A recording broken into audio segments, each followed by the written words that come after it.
Всем привет! Сегодня я хотела рассказать, как можно сделать вот такой вот камин к Новому году. Скоро Новый год, и охота, чтобы в Новый год в доме был уют и тепло. Ну, тепло, конечно, не обещает, но уют точно сделает в вашем доме. Ну что, не будем тянуть? Поехали! Самое первое я сделала замеры, затем начала примерять коробки, где как лучше обрезать, ну и приступила вырезать по размерам.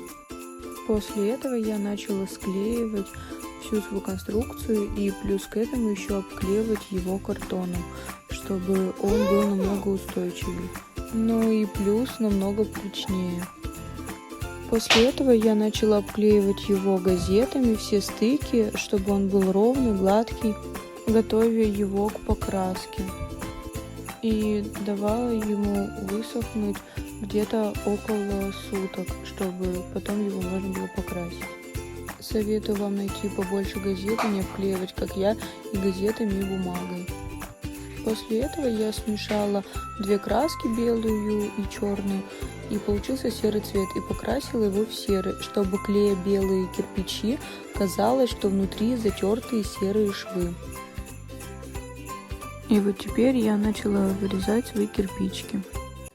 Затем я приступила красить все детали в белый цвет. Плюс к этому я покрасила еще к нему белые уголки и начали приклеивать мы с мужем.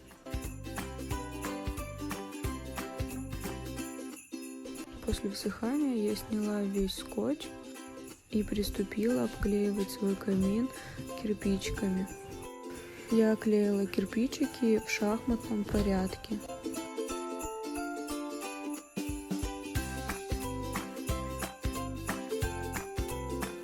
Ну вот, весь камин готов, и я решила исправить внутри, не клеить кирпичики, а покрасить в белый цвет. Плюс к этому я все-таки решила сделать ему дно, так как хочу положить туда затем дрова, щепки, что-то такое. Я выбрала по размеру коробку и также начала ее обклеивать бумагой.